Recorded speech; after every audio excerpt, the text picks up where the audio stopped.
नाही वनी विभागाची जमीनच नाही साहेब ती. गायरान म्हणजे महसूल तलाठीच्या अंतर्गत येतं ते. सागवान झाडाची कत्तल झाली, माझ्याकडे व्हिज्युअल आहेत, मी तुम्हाला एका मिनिटात पाठवू शकतो ते. हो, सागवान झाडाची जरी कत्तल झाली तर कोणाचं डिपार्टमेंट येते आता, कोणाच्या अंतर्गत येतं महसूल म्हणल्यानंतर. आता मला सांगा, तुमच्या शेतामध्ये आहे समजा, हां थोडक्यात आता तुमच्या शेतात आहे, तुमच्या शेतात तुम्ही तुमचं झाड तोडल्यानंतर मी त्याला हे करू शकतो का?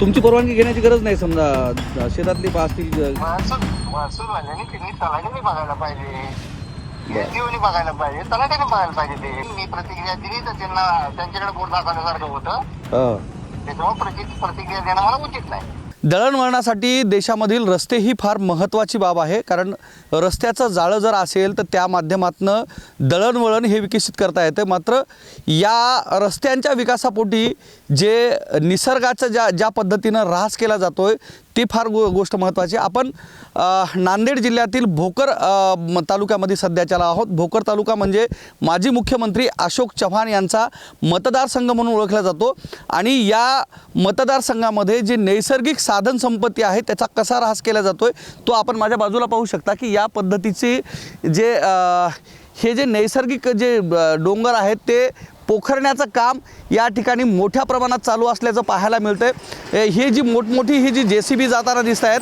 या JCBच्या माध्यमातनं JCBमधनं मोठ्या प्रमाणामधून हे गोंड खनिजाचं जे उत्खनन आहे या पद्धतीनं चाललेलं पाहायला मिळतं आहे. बाजूला आपण पाहू शकता की इतक्या मोठमोठ्या पद्धतीची जी हायवा आहेत या हायवांची रेलचेल चालू असलेला पाहायला मिळते, कारण बाजूलाच याचं जे लोहमार्गाचं काम आहे ते चालू आहे.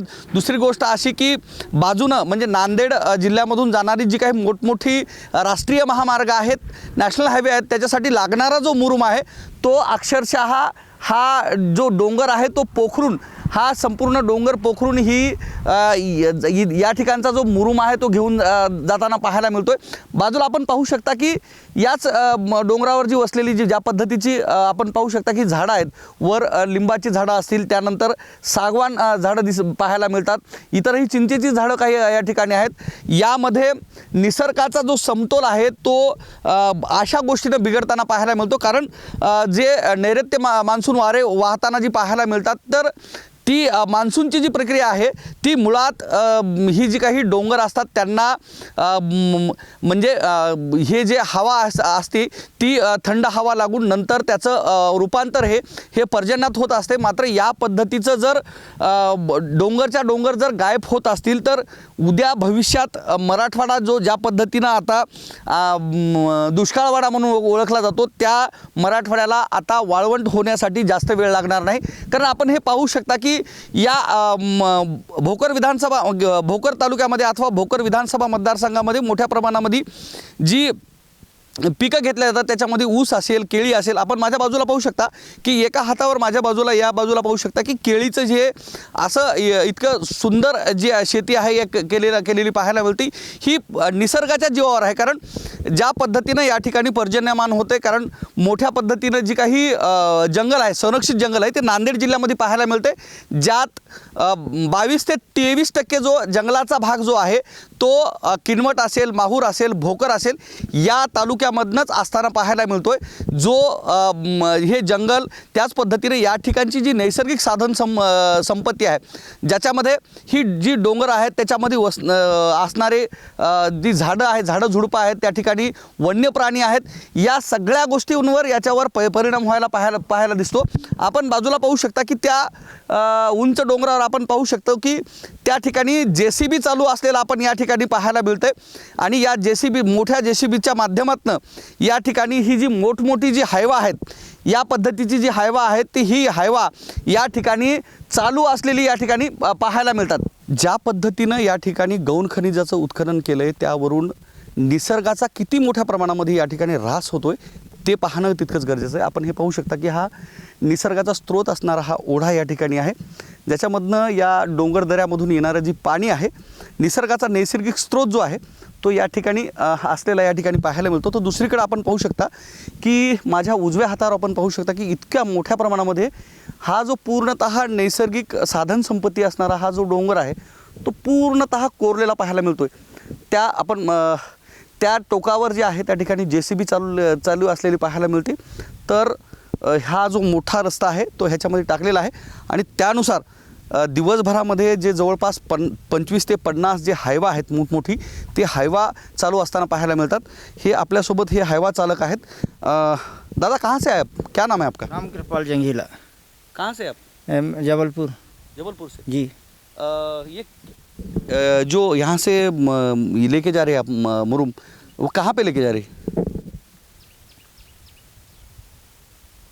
इधर के गांव का नाम मालूम नहीं सर। रोड का काम चालू का है, किसका काम चालू? रेलवे का सर, रेलवे। रेलवे का काम जी। चालू? अरे ये कितने दिन से काम चालू है यहाँ पे? 2-3 महीना सर। कितने? 2-3 महीना से। 2-3 महीने से. कितने हाईवा लगे हुए काम पे यहाँ पे? 15-20 है। हाँ 15-20। 15-20 हाईवा है. और जेसीबी ऊपर 2 हैं। 2 जेसीबी चालू. जी। और किसने काम लिया कुछ मालूम है? नहीं, उनको मालूम नहीं सीट लोगों का। इसकी कुछ यहाँ पे तहसीलदार कलेक्टर वगैरह किसी की परवानगी वगैरह ली है? वो मेरे को मालूम नहीं सर, हाँ हाँ. मेरे को मालूम नहीं, मैं ड्राइवर हूँ। आप ड्राइवर. जी। कितने लोग हैं यहाँ पे काम करने के लिए अभी यहाँ पे? वहाँ 8-10 लोग हैं। 8-10 लोग हैं. अभी क्या क्या लेके जा रहे हैं यहाँ पे, यहाँ से? ये मुरमई लेके जा रहे हैं। मुरुम लेके जा रहे जी हैं. 3 महीने से चालू. जी। दिन भर में कितनी गाड़ियाँ जाती हैं यहाँ से? अब दिन भर वो 15-20 गाड़ी में, अब सोच लो सर, वो 40-50 ट्रिप पकड़ लो। एक गाड़ी 50 ट्रिप? नहीं नहीं, हाँ। एक गाड़ी 3-3 4-4 ट्रिप सर। 4 ट्रिप मार जी। यानी तकरीबन 150 के करीब. नहीं जाएगा सर उतना। 100 के करीब. जी। यानी यहाँ से तकरीबन 25 टिपर यहाँ पे चालू है. हाईवा, बड़े हाईवा. नहीं, छोटा बड़ा दोनों। छोटा बड़ा दोनों. हाँ, छोटा बड़ा दोनों। तो अभी ये कितने दिन चलेगा काम? अब कह नहीं सकते सर कितना दिन चलेगा वो। कहाँ तक आया काम? वो आगे तक उधर बढ़ा है अभी। अभी इसका कटिंग, ये जो बाजू में पहाड़ी दिख रही है उसका कटिंग कितना होने वाला है पूरा? अब ये तो हो गया सर, नहीं होगा। हाँ? हो गया पूरा हो गया. जी। पहले क्या था यहाँ पे, पेड़ वगैरह थे? अब पता नहीं सर, मैं नहीं आया हूँ अभी नहीं, तो। नहीं, पेड़ वगैरह होंगे ना पहले? हाँ होंगे आया हाँ। जैसे दिख जी रहे. जी तो अभी 2 महीने से चालू है. जी। अभी और कितने दिन चलेगा? अभी अब कह नहीं सकता सर, माल कलर बंद भी हो सकता है। नहीं, माल तो अभी है ना बहुत सारा. जी। पूरा पर्वतीय अब बाकी. उसका अब कह नहीं सकते कितना दिन चलेगा, कैसा चलेगा। और हाँ हाँ. जी। लेकिन निकालना चालू है. हाँ, निकाल रहे हैं अभी तो। अभी पहले इतने ही जेसीबी थे या अभी बढ़ गए या कम हो गए? नहीं नहीं, वो कम हो गया, इतने ही है सर। अभी 2-3 पहले जो चल कितने रहे। थे? नहीं, पहले से उतने ही चल रहे हैं। उतने ही चल रहे हैं. जी। कोई आता है यहाँ पे कलेक्टर तहसीलदार वगैरह कोई आया है अब अभी तक? वो मेरे को मालूम नहीं नहीं, सर। वो बाबू लोगों की गाड़ियाँ वगैरह दिखती है ना? अब कोई आता साहब लोग गाड़ी आती जाती हाँ? सर। हाँ। है? यहाँ के तहसील और कलेक्टर ऑफिस की कोई गाड़ियाँ वगैरह दिखे बाबू लोगों की? वो मेरे को जानकारी नहीं है सर। आप कहाँ तक पढ़े? मैं वो 5वीं 6वीं तक पढ़ा है। जी। तो तहसीलदार नाम लिख के ऐसा नहीं तो सर, रहता वो है. क्या है, अपना समय में आ जाते हैं, देख लेते हैं, नहीं तो पता ही नहीं चलता। क्या है, मैं अभी नहीं आया हूँ को। नहीं नहीं, अभी बोलेरो वगैरह गाड़ी जो बाबू लोगों की गाड़ियाँ रहती है वो तो आती होंगी ना? हाँ, वो तो गाड़ी आती है सर। अब कौन साहब है, कैसा है, ये मालूम नहीं मेरे आती को। है? जी। अभी ये काम किसने लिया है आप रेलवे का? राघव, राघव कौन है? वो कंपनी का नाम सर। राघव कंपनी. हाँ। कहाँ से हो? ये जबलपुर से हूँ सर। जबलपुर की जी। कंपनी? नहीं, ये तो आंध्र प्रदेश की सर। आंध्र प्रदेश की जी कंपनी जी जिन्होंने ये काम लिया है. जी। अभी कितना दिन चलेगा कुछ? अभी अब कह नहीं सकते सर, अब कितना दिन चलेगा। और अभी खुदाई कितने बजे शुरू होती है? सुबह से होता लगता है सर। कितने बजे? 7-8 बज जाते हैं। 7-8 बजे शुरू हो जाती है. जी। और बंद कितने बजे होती है? 1 बजे। फिर बाद में शुरू होती होंगी ना? हाँ, तो कितने बजे चलते हैं रात तक? वो 5-6 बजे तक चलता है सर। कभी कभी तो लेट भी होते होंगे. हाँ, कभी कभी होते हैं तो सर। यानी 7 बजे तक चलती हाँ, है, हाँ। कभी 10 बजे ही चलती है. जी 10-11 बजे चलती जी। है. रोड अच्छा बना है. जी। तो कभी कभी रात में भी चलाना पड़ता है समझो. हाँ, वो चलाना पड़ता है। चलाना पड़ता है. काम की बात है क्योंकि रेलवे का काम हो रहा है तो रात में चलाना भी पड़ता है. जी। तो रात में भी चलाते हैं फिर? हाँ सर। यानी कभी लेट हो गए तो हाँ। 10-12 बजे भी जी। रात में भी, क्योंकि अभी धूप जी। के दिन है तो रात में भी चलाना पड़ता है. जी। तो रात भर भी चला लेते हैं. जी। तो कैसा, आप कहाँ तक है काम में? अब उधर आगे नहीं सर, मेरे को मालूम कितना आगे- दूर आगे है। जी तर आपण हे आप जबलपुर के राजस्थान? जी। जबलपुर राजस्थान में आता है ना जबलपूर? ये मंडला में। जी, मंडला जबलपूर सर। हां हां. तर हे जबलपूरचे आहेत आणि रेल्वेचं जे कंत्राट आहे, रेल्वेचे म्हणजे नवीन ये नया पटरी जा रहा है ना? नया बन कहाँ तक बन रहा है वो? ये नांदेड़ का ना जा रहा है सर। अब नांदेड़ से अब उधर आगे मेरे को मालूम नहीं सर इधर कहाँ कहाँ जाएगा। तक है? इधर ये डोंगरगढ़ से पूरा ऐसा बनते आ रहा है सर। नया रेलवे मार्ग जी नया वाला सर रेलवे। डोंगरकडा से बनना बन जी रहा है। जी ये नया रेलवे अब उधर कहाँ तक जा रहा है मेरे को जानकारी नहीं सर। आंध्रा का है बनाने वाला? हाँ जी आंध्रा है तेलंगाना क्या है? ये आंध्र प्रदेश का सर तेलुगु वाला सर है। क्या नाम है उनका? मालूम नहीं सर उनका नाम मेरे को। कंस्ट्रक्शन कंपनी का नाम क्या है? राघव हाँ राघव। तर ही जी कन्स्ट्रक्शन कंपनी आहे, आता इथं बाजूला काही रेल्वे मार्ग नवीन होताना पाहायला मिळतात. भोकर डोंगरकडा मार्गातून हे जाताना पाहायला मिळतात.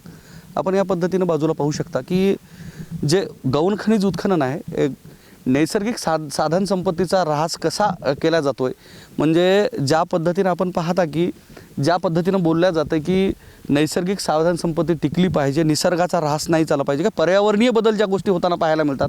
आज जर पावसाळा पाहिला तर पावसाळा जवळपास 5 महिन्याचा गेलेला आहे. उन्हाळा इतका मोठ्या प्रमाणात असताना पाहायला मिळते. याची कारणं जी आहेत ती या पद्धतीचे, एकीकडे आपण सांगतो की विकसनशील देश आपण एकीकडे बोलतो, ज्या माध्यमातून रस्त्यांचा विकास होतोय, मात्र ही तयार होणारी मार्ग जे आहेत ही तयार होताना निसर्गाचा जो समतोल आहे तो बिघडू नये हे सुद्धा विकासकांना ध्यानात घेणं गरजेचं आहे. जसं कुंभमेळ्यामध्ये जवळपास 10,000 झाडांची कत्तल केल्या जाणार असल्यामुळे त्या ठिकाणी अडवणुकीसाठी पर्यावरणवादी जी लोक होती, सामाजिक संघटना होत्या, त्या समोर येताना पाहायला मिळत होत्या.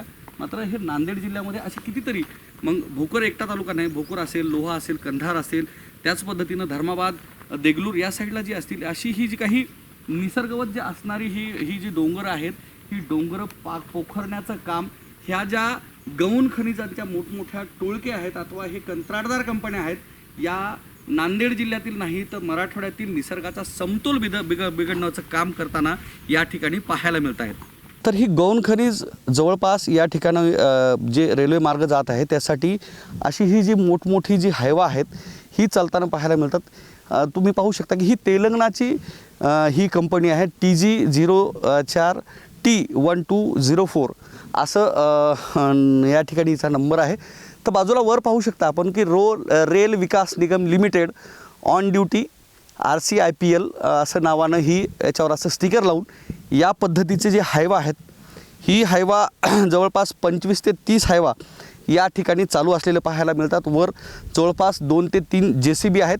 म्हणजे दिवसभरात 100 ते 150 हायवा जे आहेत या पद्धतीची ही भरून या ठिकाणाहून जात असताना पाहायला मिळतात. आणि याचं हे जे खोदकाम आहे ते खोदकाम सकाळी 6-7 वाजल्यापासून रात्रभर चालू असताना हे जो या हायवावर असणारा जो मजूर आहे, आता ड्रायव्हर आहे, त्यांना सांगितलेलं पाहायला मिळतं आहे. कारण निसर्गाचा समतोल राहावा या दृष्टिकोनातून पश्चिम महाराष्ट्रात असतील, मराठवाड्यामध्ये असतील, मात्र मराठवाड्यामध्ये आणि प्रामुख्यानं नांदेड जिल्ह्यामध्ये या पद्धतीनं निसर्गाचा समतोल बिघडण्याचा आणि ही जी काही डोंगर आहेत ही डोंगर पोखरण्याचं काम विकासाच्या माध्यमातून कोणत्या पद्धतीने केलं जातं हे आपल्या प्रत्यक्ष समोर आहे. आणि त्याच्यासाठी पर्यावरणवादी संघटना असतील, पर्यावरणवादी मित्र असतील, यांनी सुद्धा समोर येणं गरजेचं आहे. नाहीतर ज्या पद्धतीनं मराठवाड्याला दुष्काळवाडा म्हणला जातो तर भविष्यात हा मराठवाडा वाळवंट झाल्याशिवाय राहणार नाही. कारण या पद्धतीनं जर निसर्गाचा समतोल बिघडण्याचा अथवा या ठिकाणची असणारी डोंगरदऱ्या जर पोखरण्याचं काम होत असेल तर भविष्यात मराठवाड्यातील माणसांना हंडाभर नाही तर थेंबभर पाण्यासाठी सुद्धा निश्चितच तरसावे लागेल. कॅमेरामन सुधाकरसह मी धनंजय सोळंके, टाइम्स नाव मराठी, नांदेड. तहसीलदार ना गुंडमोहर साहेबांचं गुंडमोहर साहेबांचं काय म्हणून पत्र होतं सर? अहो तिथं ते मुरुमाचा कोणतरी तक्रार केली होती तर मुरुमाचा उत्खनन आहे म्हटले. उत्खनन चालू आहे. आता उत्खनन आहे तर त्याचा अधिकार त्यांना आहे, महसूल डिपार्टमेंटला रॉयल्टी फाडायचा, रोखायचा. हो हो हो बरोबर आहे की नाही. आता वन विभागाच्या अंतर्गत असेल तर ते जर समजा ठीक आहे, कारवाई करू शकतो. म्हणजे आपल्या अंतर्गतच येत नाही ते आपण कशी कारवाई करणार त्याच्यावर? म्हणजे तुमच्या वन विभागाअंतर्गत नाही सर समजा ते? नाही वन विभागाची जमीनच नाही साहेब ती. ती मग नेमकं आहे कुणाची समजा कळायला पाहिजे. महसूल गायरान म्हणजे महसूलची जमीन आहे, गायरान आहे, महसूलची जमीन आहे समजा ते. हा तलाठ्याच्या अंतर्गत येतं ते. बरं सर, मात्र त्याच्यामध्ये मोठ्या प्रमाणामध्ये जे सागवान वगैरे झाड आहेत त्यांची सुद्धा तोड केलेली आहे तिथं त्या ठिकाणी. नाही सागवान नाहीये तिथं. नाही आहे सर सागवान. मी प्रत्यक्ष साईटवर गेलो होतो त्या. मी जाऊन आलो. छोटे झुडपं आहेत सर. मी काय म्हणलं, मी सागवान झाडाची कत्तल झाली, माझ्याकडे व्हिज्युअल आहेत, मी तुम्हाला 1 मिनिटात पाठवू शकतो ते. हो सागवान झाडाची जरी कत्तल झाली तर कोणाचं डिपार्टमेंट येते आता, कोणाच्या अंतर्गत येतं महसूल म्हणल्यानंतर. आता मला सांगा तुमच्या शेतामध्ये समजा थोडक्यात आता तुमच्या शेतात आहे, तुमच्या शेतात तुम्ही तुमचं झाड तोडले असेल तर मी त्याला हे करू शकतो का? तुमची परवानगी घेण्याची गरज नाही. समजा शेतातली असतील महसूलवाल्याने त्यांनी तलाठ्याने बघायला पाहिजे, एसडीओने बघायला पाहिजे, तलाठ्याने बघायला पाहिजे. ते माझं म्हणणं आहे की बाबा तुम्ही तुमच्याकडे नाही म्हणून तुम्ही जर तुमची प्रतिक्रिया दिली असती तर सोयीस्कर राहिलं असतं.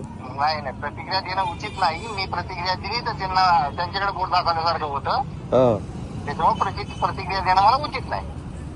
त्यांच्या तहसीलच्या अंतर्गत येतं, तुम्ही तहसीलला विचारा, बिलकुल सांगतात महसूल डिपार्टमेंट.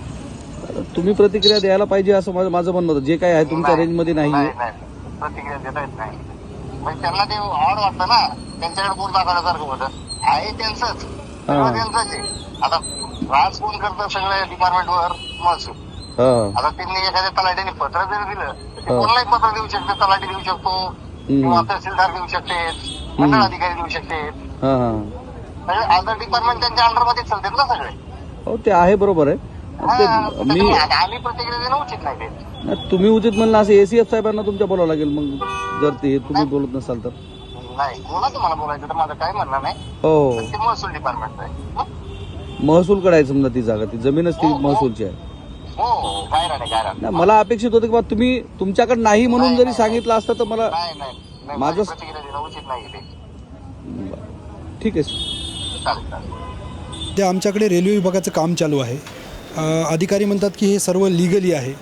मी मध्यंतरी जिल्हाधिकारी कार्यालयातल्या गौण खनिज विभागातही जाऊन आलो. या संदर्भातले काही डॉक्युमेंटेशन मिळावेत ही माझी इच्छा होती.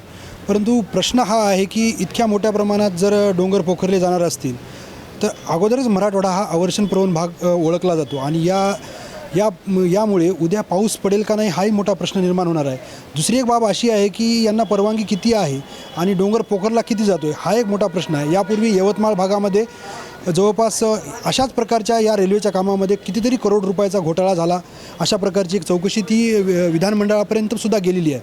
म्हणून आम्हाला या प्रशासनाला विचारायचं आहे की इतक्या मोठ्या प्रमाणात जर गौण खननाचं उत्खनन होत असेल आणि हे जे हायवा सुसाटपणे ज्याच्यावर ताडपत्रीसुद्धा नाही आहे, आम्ही मध्यंतरी दैनिक पुढारी वगैरे असतील इत्यादी वर्तमानपत्रामध्ये त्याच्या बातम्याही केल्या होत्या, परंतु याच्याकडे प्रशासनाचं अक्षम्य दुर्लक्ष आहे.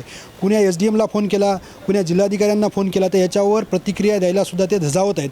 ही अत्यंत दुर्दैवी बाब आहे आणि पर्यावरणाची हानी मोठ्या प्रमाणात होणार आहे. उद्या मराठवाड्यात पाणी पडेल का नाही हाही मोठा प्रश्न यामुळे निर्माण झालेला आहे. भोशी आणि चिखगिरी हा परिसर आहे, त्या परिसरामध्ये जे बालाघाट डोंगर आहेत ते पोखरताना दिसत. नुसतेच भोशी नाही आहे, तुम्ही जर हातगाव रोडवर गेलात पाटणूर घाटातून तर प्रचंड मोठ्या प्रमाणात डोंगर पोखरलेला आहे. आता परवानगी किती आहे आणि हे पोखरत किती आहेत ह्याचा मोठा प्रश्न निर्माण झाला आहे. मला प्रशासनाला इतकंच विचारायचं आहे की तुम्हाला ETSद्वारे चौकशी करावी लागणार आहे. जर तुम्ही चौकशी करणार नसतील तर मला मुख्यमंत्र्याला किंवा जे कोणत्या अजून कुठल्या प्रोसेस असतील त्या लिगली कराव्या लागतील. मी इतकाच इशारा या प्रशासनाला देऊ इच्छितो. असं वाटते काय की याच्यामध्ये वन विभाग अथवा महसूल कडून परवानगी नाही, महसूल आणि वन विभागाने सरकारद्वारे परवानगी दिलीही असेल, परंतु या परवानगीच्या पलीकडे जाऊन जर तुम्ही उत्खनन करणार असाल तर हा विषय संशोधनाचा आहे.